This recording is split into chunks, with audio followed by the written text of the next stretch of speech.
Assalamualaikum warahmatullahi wabarakatuh. Berjumpa kembali di channel Ardiko Ramos. Informasi terbaru pada kesempatan kali ini terkait dengan sharing bareng terkait dengan PPK 2023 ya sahabat-sahabat.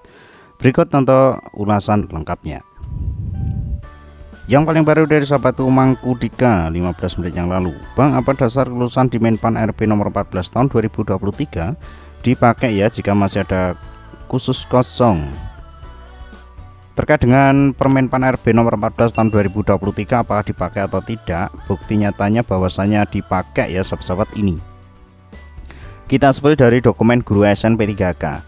Kategori nama dokumen. Di sini lengkap ya sahabat-sahabat. Untuk khususnya untuk guru ya. Permenpan RB nomor 14 tahun 2023 tentang pengadaan pegawai pemerintah dengan perjanjian kerja untuk jabatan fungsional. Ini digunakan ya sahabat-sahabat. Jadi untuk pedoman ini digunakan. Nanti untuk teman-teman teknis juga bisa spill di grup ppk.comdikbud.go.id ya sahabat-sahabat. Lanjut untuk komentar kedua dari sahabat-sahabat.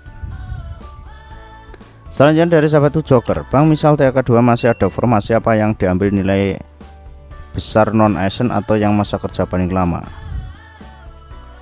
Bang, misal TK2 masih ada formasi apakah yang diambil nilai terbesar non ASN atau yang masa kerja paling lama? Kalau perhitungan yang kita pahami ya sahabat-sahabat, nanti yang dilihat dulu adalah nilai terbesar dulu. Dari sahabat itu I-Love Arsip. Izin bang, instansi dinas kesehatan ada tenaga kesehatan dan tenaga teknis. Namun di tenaga kesehatan di Dinkes tak ada yang isi, apakah bisa diisi oleh tenaga teknis non kesehatan non ASN peringkat terbaik di instansi yang sama masih bang? Kalau tenaga kesehatan diisi tenaga teknis ini belum bisa ya bos. Kalau untuk ini pemahaman kita ya. Kami dari KPU hilang pengumumannya tidak lulus. Apa ada harapan lulus karena kuotanya kosong? Ada peluang bos. Kami minta tolong bantu formasi umum tenaga non ASN lintas instansi. Dari calon sarjana ofisial. Intinya pelamar formasi teknis perencana miris karena passing grade mesti 315. Formasi khusus mau ke isi formasi umum perencana. Nanti dulu bos, ente juga nggak masuk passing grade juga. Gak ada yang masuk passing grade sampai seluruh instansi pelamar teknis perencana umum miris. Ada solusi percuma peringkat nilai tertinggi instansi yang dilamar formasi perencana umum. Pelamar khusus juga nggak ada yang nasib passing grade, malah nilai formasi perencana yang umum malah banyak lebih tinggi dari khusus. Jadi gimana tuh Bang Ramos? Bahas dong, percuma subscribe kalau komen ini gak ente bahas, lanjutin. Yang nggak bahas lanjutin siapa ya? Saya itu kan mesti bahas ya. Terkait dengan pengisian ini ya, ini yang dikomentari dari calon sarjana ofisial ini harapannya reformulasi PPK teknis 2023 ya sahabat, tapi butuh perjuangan lagi. Kalau saya seperti itu karena memang passing grade-nya teknis itu rata-rata tinggi. Bang, dinyatakan diterima itu yang mana bang? Misal dapat keterangan P, PL, PL2 itu keterima gak bang? Yang diterima itu PL, PL2 dan PL3 ya bos. Daripada tak buat video lagi, mending tak jawab langsung. Assalamualaikum bang. Waalaikumsalam. Saya mau tanya bang, saya pelamar umum, formasi umum dibutuhkan cuma satu dan kebetulan saya sendiri gak ada yang lain, lulus. Bang, gimana kalau daerah yang tidak memperlakukan pengisian formasi yang kosong padahal sudah lulus passing grade cuma kalah nilai? Pemberlakuan formasi kosong itu kalau serentak ya, misalkan dari Permenpan RB seperti reformulasi kemarin itu juga bisa masuk semua ya bos. Semoga BP Provinsi atau BKKBN tadi ada afirmasi karena saya tadi ada sertifikat dan nilai urutan pertama dari teman-teman didikan untuk NTT semua dilihat dari nilai murni hasil tes. Amin. Kapan pengumuman PTK formasi teknis pak? Di atas tanggal 22 bos. Pengumuman P3K formasi teknis 2020 berapa ini ya? Izin saya dibahas. Ini saja yang dibahas, tidak ada informasi lain yang fix kak bang. Afirmasi nakes sampai sekarang aturannya belum keluar. Informasi yang keluar hanya ini saja ya bang. Bukan masalah ini saja ya bos. Ini kan video lama ya, bedah jenis-jenis afirmasi. Ini yang afirmasi ini yang sudah kita kutip dari berbagai sumber ya Bu Maulanta Bika. Jadi memang untuk afirmasi nakes itu sampai hari ini belum ada spillnya apapun ya. Terkait dengan yang kita bahas ini sesuai dengan request, bahkan request dari disabilitas belum kita bahas. Peraturan juga masih banyak ya sahabat-sahabat, sampai saya lupa itu yang mana yang belum saya bahas. Soalnya banyak sekali yang request dari teman-teman, dan rata-rata itu satu tema itu lebih dari 10 orang ya sahabat-sahabat. Bahkan ada yang ratusan saja belum saya buat, khususnya untuk disabilitas. Bang Ramos, gimana kalau puskesmas ada 2 orang, THK 2 nya apakah masuk dua-duanya? Ya masuk toh bos, wong THK 2. Tapi ya tergantung formasinya berapa, kan formasinya nggak disebutin. Waalaikumsalam, saya pelamar PT Teknis Formasi Umum, saya masuk PG urutan kedua dan yang akan diterima hanya 2 orang, tapi yang urutan ketiga itu adalah THK 2. Yang mana yang akan diprioritaskan Bang? Yang diprioritaskan adalah THK 2 dulu bos. Kalau yang umum terus lulus passing grade itu bisa masuk di formasi yang lain yang masih kosong dengan persyaratan yang sudah kita bahas di video tadi malam ya sahabat-sahabat. Mau nanya Bang, kalau pelamar umum yang PG ke khusus bisa nggak? Nggak bisa bos, soalnya pelamar khusus nggak ada yang ini, belum bisa. Kalau khusus ke umum belum ada aturannya. Kalau saya ngomong bisa, aturannya mana Bang, kan kayak gitu. Bang, sekali-kali konten tuh tutorial cara melapor, gimana caranya, bentuk surat gimana, mekanisme gimana, atau mau lapor formasi teknis umum perencana, gak ada yang tembus passing grade. Semoga komen dibaca dan dirasakan konten cara melapor dan formatnya. Ini buatnya juga nggak gampang ya bos, jadi kita perlu memahami dulu ya. Jadi kita itu bukan asal-asalan buat konten. Dan request seperti ini pun banyak sekali selain yang ada di YouTube ya sahabat-sahabat. Kak, kalau khusus disabil kosong, khusus non disabil bisa masuk kah? Disabilitas itu khusus disabilitas karena ada persyaratan khusus ya bos. Kalau misal formasi umum ada THK 2 yang daftar, apa tetap jadi prioritas di formasi umum? Tidak, wong wis jelas kok. THK 2 itu kalau masuk di umum ya masuk malih umum kok bos.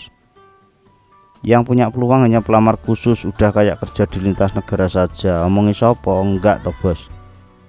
Padahal kita bocah di kepentingan negara. Ini anu, yang punya peluang hanya pelamar khusus enggak, ini semuanya bisa punya, yang umum juga punya bos. Nanti kalau ini yang umum baca komenmu ini juga ditertawain nanti. Alhamdulillah umum ke umum, berarti saya bisa mengisi RSP yang kosong. Bisa kan, ada toh, itu sudah saya jelaskan. Terima kasih penjelasannya, diktum 18 sangat jelas. Semoga PLL2. Nah, ini harusnya seperti ini Surya Fadilah, ditonton sampai selesai, jadi nggak mengkomen aja. Pokoknya tahun ini milik THK 2 walaupun 10K2 mau rendah. Tidak bos, semuanya punya peluang. Instansi Hasbuan Intan. Selalu sehat Bang Ramos, terima kasih. Bang, kalau saya S1 ekonomi apa bisa dialihkan S1 sain yang formasi masih kosong? Opo enggak kok woco toh bos? Sampai delok toh video ini kan tuh jabatan dengan ijazah yang sama toh, di situ kan ada yang dibutuhkan, kan nggak mungkin ekonomi yang masuk sain kan nggak ada jeluntrungnya ya. Sesuai kementerian untuk khusus ya, bantu dijawab Bang. Kalau ekonomi ke sain ya nggak bisa toh bos, kan udah jelas di situ. Justru di tempat kami formasi khusus nakes bidan D4 yang dibuka banyak Bang, sementara pelamanannya gak banyak. Formasi umum dibukanya sedikit tapi yang berdaftar banyak. Semoga pemerintah kebijakan. Kalau terkait kesehatan kan sudah kita bahas juga ya, terkait dengan kesehatan ya, dari Menteri Kesehatan kan kemarin sudah kita buat videonya, Deddy Ramos itu mau diutamakan untuk PPK 2024. Itu kan perkataan beliau langsung. User Bang, tolong perjuangan formasi umum lintas instansi. Ya, yuk berjuang bareng-bareng. Ini sudah dibuatin video, tinggal miralin. Formasi umum unit penempatan di rumah sakit ini jelas. Sudah tak jelasin di video. Namun jika tidak ada yang bisa mengisi kosongan formasi umum yang kurang satu tadi karena pelamar umum tidak ada yang PG, maka akan diambil dari formasi khusus yang NAP dengan peringkat terbaik di semua pelamar khusus yang satu dan satu jurusan dihitung. Betul ini. Maka isi RS1 diambil dari Puskesmas peringkat 3 diktum 18. Betul ya, sing ngono kuwi. Berarti jenengan kan nonton video saya. Bang, kalau kebutuhan khusus pelamarnya cuma 2, sedangkan yang dibutuhkan 15. Khusus pelamarnya cuma 2, yang dibutuhkan 15 ya lulus. Sedangkan yang kebutuhan umum dibutuhkan 5. Yang pertanyaannya apakah yang kebutuhan khusus itu bisa dialihkan ke kebutuhan umum? Kuotanya itu 20, khusus 15, sedangkan yang 5 terus yang pelamar dari kebutuhan umum itu hanya 16 orang. Tolong jawab. Kalau untuk umum ke khusus itu nggak ada aturannya ya, belum ada, berarti nggak lolos. Tapi kalau umum ke umum bisa, khusus ke khusus bisa, khusus ke umum bisa.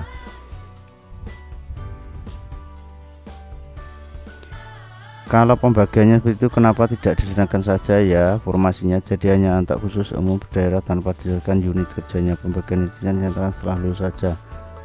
Bukan yang umum. Ya lingkai ngono kuwi kok wong akeh. Oke, bisa video Bang supaya gak salah bisa. Terima kasih. Ini Bang Berry Bank. Nanti Bang Berry Bank tonton videonya sampai selesai ya. Selamat malam. Pada diktum ke-22 yang merujuk ke diktum 17 saya masih gagal paham sebab tidak sebutan jabatan dan kualifikasi yang sama. Ini maksudnya gini ya Bang, terkait dengan diktum 22 dan 17 ini. Diktum ke-17 dan 22 ya sahabat-sahabat. Diktum ke-17, kebutuhan umum dinyatakan lulus seleksi jika memenuhi ambang batas dan peringkat terbaik. Dalam hal masih terdapat kebutuhan umum yang belum terpenuhi setelah diktum ke-21 diberlakukan, maka kebutuhan tersebut diisi oleh peserta pada kebutuhan khusus dengan memenuhi ketentuan sebagaimana pada diktum ke-17. Jadi terkait dengan diktum ke-22 ini bisa mengisi dari jabatan ini dengan catatan juga urut ya, dari 18 sampai 21 itu harus terpenuhi ya sahabat-sahabat. Jika daerah maupun instansi pusat itu masuk di sini.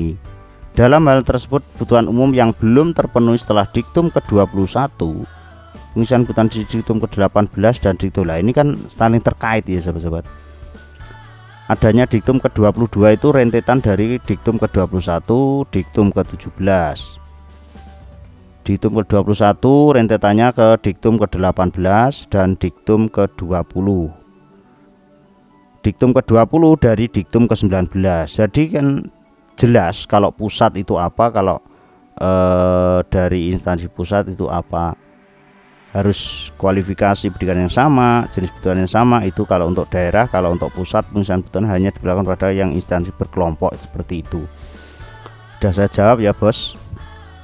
Dan untuk informasi kali ini seperti itu, mudah-mudahan bisa bermanfaat. Ada kurang lebih mohon maaf. Wallahul muwaffiq. Wassalamualaikum warahmatullahi wabarakatuh.